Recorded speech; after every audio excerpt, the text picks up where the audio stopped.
ST के लिए कोई कानून आता है तो इन्हें ज़्यादा दिक्कत नहीं होती, इन्हें दिक्कत होती है ओबीसी से। आप देखो मंडल आयोग 15 साल अधर में अटका रहा, 90 में लागू हुआ और हायर एजुकेशन में 2000 हाँ 2006 में लागू हो पाया। ऐसे अब यूजीसी रेगुलेशन को 15-16 साल हो गए। इसी तरह के से एक और आर्टिकल 15(5) है जिसमें निजी संस्थानों में भी एससी एसटी और ओबीसी को रिजर्वेशन का प्रावधान है, वो भी 2014 से ठंडे बस्ते में पड़ा है, यानी कि 12 साल उसे भी हो गए। तो मेन बात यह है कि इस देश में प्रधानमंत्री ये कहते हैं कि 60% लगभग ओबीसी, और मैं ओबीसी समाज से आता हूं, और इन मनवादियों ने प्रधानमंत्री को तेली बना भी दिया, बता भी दिया कि तुम तेली हो, ओबीसी हो, लेकिन फिर भी प्रधानमंत्री ओबीसी हिताय के नारे को बुलंद नहीं कर पा रहे। आदाब, मेरा नाम है शादाब और हमारे साथ इस वक्त मौजूद हैं कांग्रेस के नेता प्रोफेसर अरुणेश यादव। बहुत बहुत स्वागत है सर। जी बहुत बहुत धन्यवाद। जय भीम, जय संविधान।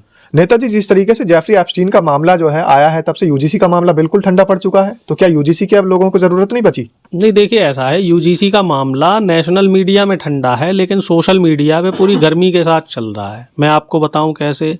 बिहार की जो तमाम यूनिवर्सिटी हैं, दरभंगा में हो चाहे पटना में हो, चाहे आपका कोई भी जिला हो बिहार का, तो वहाँ जितने भी बड़े बड़े यूनिवर्सिटी कॉलेज हैं वहाँ ज़बरदस्त तरीके से विरोध प्रदर्शन हो रहा है। उत्तर प्रदेश में आ जाइए आप, लखनऊ विश्वविद्यालय, आगरा विश्वविद्यालय, कानपुर विश्वविद्यालय सहित बीएचयू और इलाहाबाद विश्वविद्यालय में रोज धरने हो रहे हैं, और दिल्ली में जेएनयू, डीयू और जामिया सहित तमाम जो यूनिवर्सिटीज़ हैं वहाँ भी धरने प्रदर्शन हो रहे हैं। जंतर मंतर का पे भी लोग पहुंचकर अपना विरोध दर्ज कर रहे हैं, और इसको लेके प्रेस क्लब में भी एक बड़ी प्रेस वार्ता होने वाली है। अब देखने वाली बात इसमें ये है कि जब सुप्रीम कोर्ट में सवर्णों ने यूजीसी इसका विरोध किया था, एक्ट का, रेगुलेशन का, तो 3 दिन के भीतर कार्यवाही सुनवाई हो गई थी। लेकिन इस मामले में अभी तक 1 हफ्ता हो चुका है, 1 हफ्ते से ज़्यादा का समय हो गया स्टे आए, लेकिन अभी कोर्ट क्यों सोया हुआ है? कोर्ट की कार्यवाही में इतना विलंब क्यों हो रहा है? क्या ऐसा तो नहीं है कि घुटने पेट की तरफ मुड़ते हैं कि सवर्ण जज थे तो सवर्णों के हक में फैसला दे दिया, अब हमारे बहुजन ओबीसी एससी एसटी के जज नहीं है तो हमारे हक में फैसला नहीं हो रहा है? हमें तो कुछ ऐसा प्रतीत हो रहा है कि जिनके पैर न फटी बिमाई वो क्या जाने पीर पराई। तमाम ऐसे विद्यार्थियों के भी इंटरव्यू वायरल हो रहे हैं जो ये कह रहे हैं कि एमएससी यानी कि जो मास्टर्स है उसके दौरान, पीएचडी के दौरान, रिसर्च के दौरान उनके साथ जाति आधार पे भेदभाव हुआ है, उनकी पीएचडी को डिले करने की कोशिश की गई है। कई तो ये कह रहे हैं कि उनको इंटरव्यू में एनएफएस का शिकार होना पड़ा है, और ऐसे तमाम आंकड़े अब निकल के आ रहे हैं जिसमें एससी एसटी और ओबीसी के छात्रों को इंटरव्यू में इरादतन एनएफएस किया गया है। एनएफएस आप समझ रहे हैं, नॉट फाउंड सुइटेबल, और इसको भी एक मनवाद की श्रेणी में लिया गया है, और ये सब इसी गाइडलाइन से जुड़ा हुआ है। इसी वजह से यूजीसी की ये गाइडलाइन आई है जिससे कि जाति आधार पर भेदभाव ना हो पाए और भेदभाव करने वाले के खिलाफ कड़ी से कड़ी कानूनी कार्यवाही की जाए। लेकिन नेताजी, यूजीसी की जरूरत क्या है? अगर किसी भी समाज के, बहुजन समाज के, ओबीसी, पिछड़ा, अति पिछड़ा, दलित, अनुसूचित जाति, जनजाति, अगर किसी पर भी कोई अत्याचार होता है, प्रताड़ना होती है, उत्पीड़न होता है, तो उसके लिए बीएनएस है तो हमारे देश के अंदर, और BNS, IPC, CrPC major act है। आप एक चीज को समझिए, बीएनएस के तहत अभी करोड़ों केस पेंडिंग में पड़े हुए हैं। कई केस ऐसे होते हैं जिनमें 40-40, 50-50 साल तक सुनवाई चलती रहती है और पीड़ित को न्याय नहीं मिलता। यूजीसी एक अलग संस्था है, और यहाँ पे जो मामले आएंगे वो शिक्षा से जुड़े हुए मामले, और उसमें हम बहुत ज्यादा विलंब नहीं कर सकते हैं, क्योंकि कोई भी कोर्स 2 साल, 3 साल, 4 साल का होता है, उसके भीतर और हर सेमेस्टर में परीक्षा होती है, तो उसमें तो हमें त्वरित कार्यवाही की जरूरत है। और ये जो नई गाइडलाइन है इसके हिसाब से 15 दिन के भीतर जांच होगी और 1 महीने के भीतर फैसला होगा, और जो कि बड़ा साहसिक गाइडलाइन थी। लेकिन इस रेगुलेशन को जो मनवादी व्यवस्था है उसने ठंडे बस्ते में डाल दिया, और सरकार इस पर राजनीति कर रही है। सरकार दलितों की भी बुरा नहीं बनना चाहती, पिछड़ों का भी बुरा नहीं बनना चाहती, और सरकार अगड़ी जाति के साथ है, इसलिए स्टे आ गया है। हालांकि संसद में अमित शाह जरूर कहते हुए नजर आए। अब ये उनके मगरमच्छी आंसू हैं कि नियम कानून में, रेगुलेशंस में कोई बदलाव नहीं होगा, या फिर सरकार की इसके पीछे मंशा क्या है, हम इस पे चर्चा करना चाह रहे हैं, लेकिन सरकार सवर्णों का देने से बचती हुई नजर आ रही है। लेकिन नेताजी, सवर्णों का पक्ष भी आपको इसमें देखना चाहिए। अगर कोई भी जाति का, बहुजन समाज का इस तरीके से अगर ब्लेम कर देता है कोई, और वो झूठे ब्लेम होते हैं, तो सवर्ण समाज पर तो कार्रवाई हो जाएगी। कितने केस आते हैं अब बताइए? 10,000 में कोई एक आधा केस आ जाएगा, लेकिन 10,000 में से 9,999 केस तो ऐसे हैं ना जहां पे शोषण का शिकार दलित और पिछड़े हो रहे हैं। और इसमें आप देखो ना, सवर्णों की और जो मनवादी विचारधारा के लोग हैं उनकी तकलीफ सिर्फ एक है कि ओबीसी को इसमें क्यों डाला गया। SC ST तो पहले से था।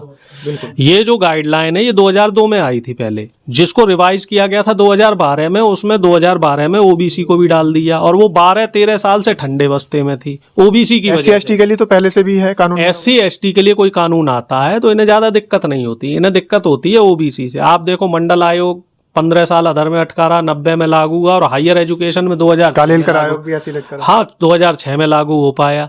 ऐसे अब यूजीसी रेगुलेशन को 15-16 साल हो गए। इसी तरह के से एक और आर्टिकल 15(5) है जिसमें निजी संस्थानों में भी SC ST और ओबीसी को रिजर्वेशन का प्रावधान है। वो भी 2014 से ठंडे बस्ते में पड़ा है, यानी कि 12 साल उसे भी हो गए। तो मेन बात यह है कि इस देश में प्रधानमंत्री ये कहते हैं कि 60% लगभग ओबीसी, और मैं ओबीसी समाज से आता हूं, और इन मनवादियों ने प्रधानमंत्री को तेली बना भी दिया, बता भी दिया कि तुम तेली हो, ओबीसी हो।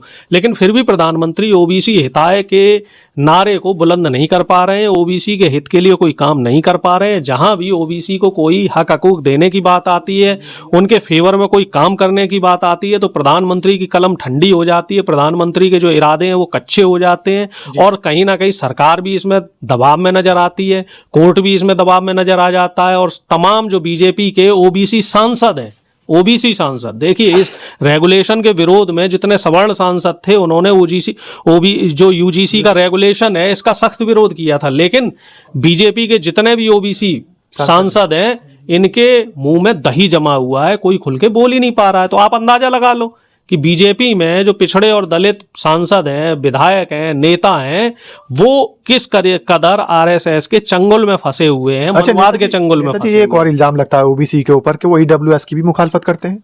आप देखो ईडब्ल्यूएस के मेरे पास तमाम मैंने ट्वीट देखे हैं कि ईडब्ल्यूएस की जो मेरिट है वो नीचे जा रही है और ओबीसी की मेरिट ऊपर जा रही है। सबसे ज्यादा नुकसान ईडब्ल्यूएस का ओबीसी को हो रहा है। ईडब्ल्यूएस के नाम पर जो हर तरीके से ओबीसी को नुकसान हो रहा है, बिल्कुल हो रहा है। एक तो इनकी क्रीमी लेयर जो इनकम सर्टिफिकेट है वो कम है, इनका 8 लाख का है, हमारा 12 लाख का बना रखा है। इसके अलावा दूसरी चीज आप देखो कि इनकी जो मेरिट है, भाई इनकी संख्या कितनी है, ये है 10% और इनको रिजर्वेशन मिल रखा है 10%। ओबीसी है 60%, उसको रिजर्वेशन दे रखा है 27%। ईडब्ल्यूएस को तो 100% में से 10% मिलता है। ईडब्ल्यूएस को तो मिलना चाहिए था 5%, 50% जो अनरिजर्व्ड है उसमें 5% मिलना चाहिए, लेकिन अब वो दे रहे हैं 10%। वहां भी कोर्ट के नियमों का उल्लंघन हो रहा है साफ तौर पे। लेकिन अब इस पे बात कौन करे, क्योंकि न्यायालय में भी उनके लोग हैं, सरकार में भी उनके लोग हैं, और तमाम जो व्यवस्थाएं हैं, जो ऑफिसर लोग हैं, जो लोग इस तरह के नियम कानून बनाते हैं, पीएमओ में जो लोग बैठे हुए हैं, सीएमओ में जो लोग बैठे हैं, वो भी उन्हीं के लोग हैं। तो कुल मिला जुला के मनवाद की जो पराकाष्ठा है वो इस समय पीक पे है, और मनवादी व्यवस्था की भेंट दलित, पिछड़े और आदिवासियों के जो हक हकूक हैं सूली पे चढ़ रहे हैं।